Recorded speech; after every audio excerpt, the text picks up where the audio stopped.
আমাকে পাওয়ার মতন যোগ্যতা তোমার নেই। কি সিদ্ধান্ত নিতে চাও তুমি? যেটা আমার জন্য ভালো হবে।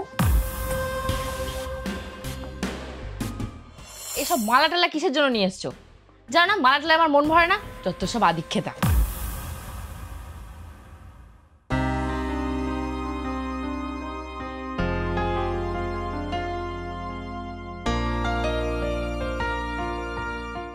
আমাকে দেখে অবাক হওনি?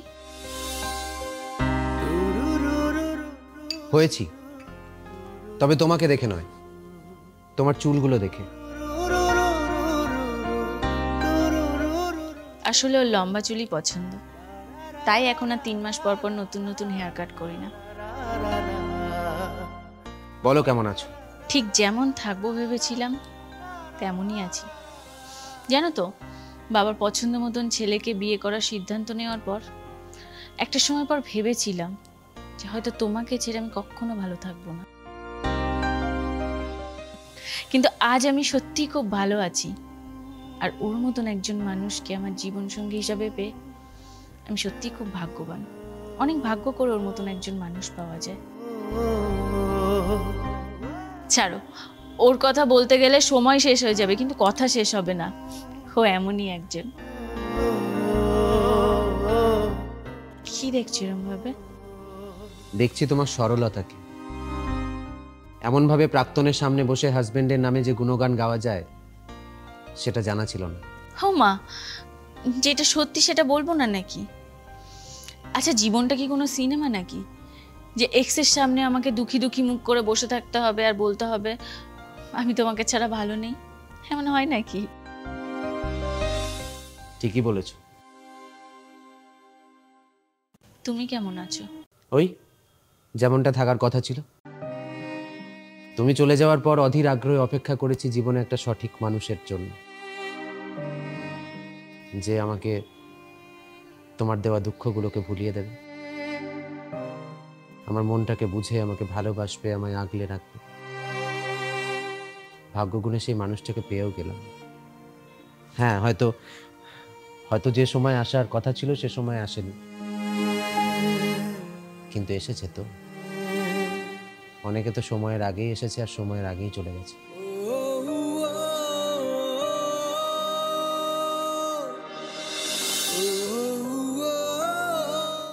আমাকে এখানে কেন ডাকলে?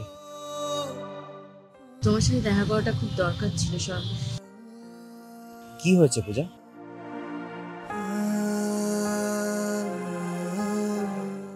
আমি তোমার সাথে এই সম্পর্কটা রাখতে পারবো না। মান কি বলছো তুমি এসব? যা বলছি ঠিকই বলছি। হ্যাঁ, কিন্তু আমার অপরাধটা কি? তোমার অপরাধ, তুমি একজন বেকার, চালচুলোকি, যার জীবনে কোনো উদ্দেশ্য নেই। কে বলেছে উদ্দেশ্য নেই? কে বলেছে তোমাকে যে আমার জীবনে কোনো উদ্দেশ্য নেই? আমি একজন শিল্পী, একজন পেন্টার। আমার ক্যানভাসে ধরা পড়ে পৃথিবীর এই বিশাল সৌন্দর্য। আর টাকা? ক টাকা পাও তুমি তোমার ওই ক্যানভাস থেকে? পূজা, পূজা, আজ মানুষ আমার কদর করছে না ঠিকই, কিন্তু কোনো না কোনো দিন নিশ্চয়ই করবে। সেই কোনো না কোনো দিনের আশায় আমি থাকতে পারবো না। শোনো, আমার বাড়ি থেকে বিয়ের জন্য চাপ দিচ্ছে, অনেকগুলো ভালো সম্বন্ধও এসেছে। এবার আমাকে একটা সিদ্ধান্ত নিতে হবে। কি সিদ্ধান্ত নিতে চাও তুমি? যেটা আমার জন্য ভালো হবে।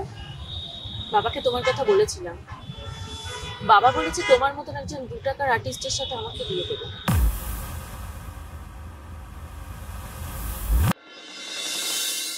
পূজা, আমি জীবনে প্রতিষ্ঠিত হতে পারবো কিনা জানি না, কিন্তু তুমিও কি এই কথাটা বিশ্বাস করো? হ্যাঁ, করি। আমাকে পাওয়ার মতন যোগ্যতা তোমার নেই। জীবনে অন্য কিছু করো। আজকের পর থেকে আমার সাথে আর কোনো রকম কোনো যোগাযোগ করবে না। আমিও তোমার সাথে আর কোনো যোগাযোগ করবো না। চলি।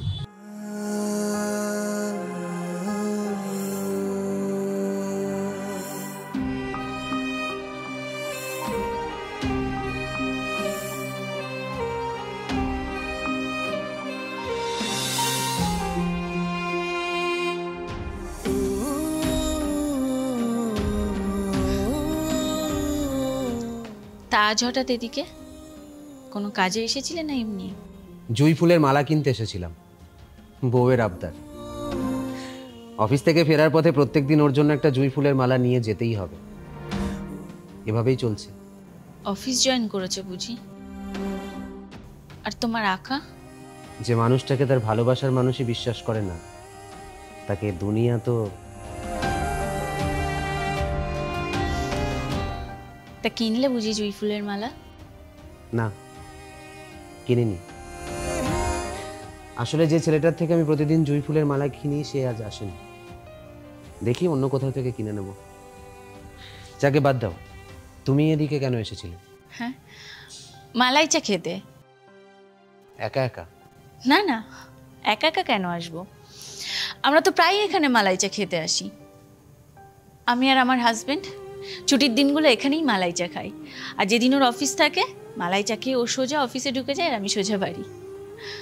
আজ ভেবেছিলাম এখানে এসে ওকে ফোন করে ডাকবো, কিন্তু তার হলো কই। তোমার সাথে কথা বলতে বলতে এত দেরি হয়ে গেল, আজ আর ওকে ফোন করে ডাকবো না। হ্যাঁ, ঠিকই বলেছ। কথা বলতে বলতে আমারও অনেক দেরি হয়ে গেল। আজ অফিস থেকে তাড়াতাড়ি বেরিয়েছিলাম তাড়াতাড়ি বাড়ি যাব বলে, সে আর হলো কই। যাক, এরপরে বেরোলে জ্যামে পড়বো। আজ উঠি। ওকে।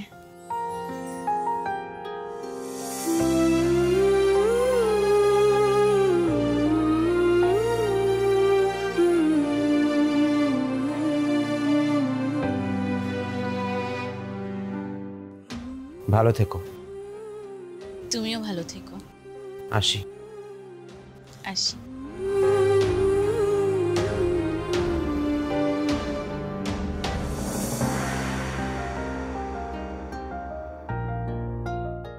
কি এটা? জুঁই ফুলের মালা। এসব মালা টালা কিসের জন্য নিয়ে এসছো? জানো না মালা টালা আমার মন ভরে না, যত সব আদিক্ষেতা।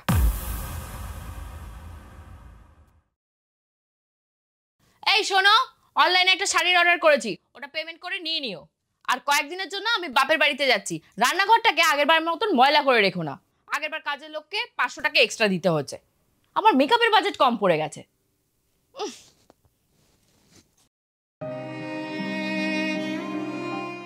তুমি আজও আমার অভিনয় ধরতে পারলে না। যে মোড়ে তোমার সাথে আমার দেখা হলো, ওখানে আমি জুঁই ফুলের মালা কিনতে চাই না, যাই তোমার স্মৃতিচারণ করতে।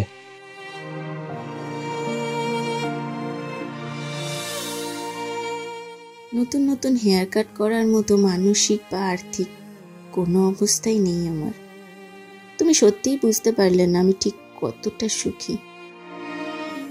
হ্যাঁ, আমার বর আমার লম্বা চুল পছন্দ করে ঠিকই, কিন্তু আমার সুন্দর লাগার জন্য নয়, যাতে রোজ রাতে নেশা করে বাড়ি ফিরে আমার ওই লম্বা চুলগুলো হাতের মুঠোয় ধরে আমাকে আয়েশ করে মারতে পারে, ঠিক সেই জন্য।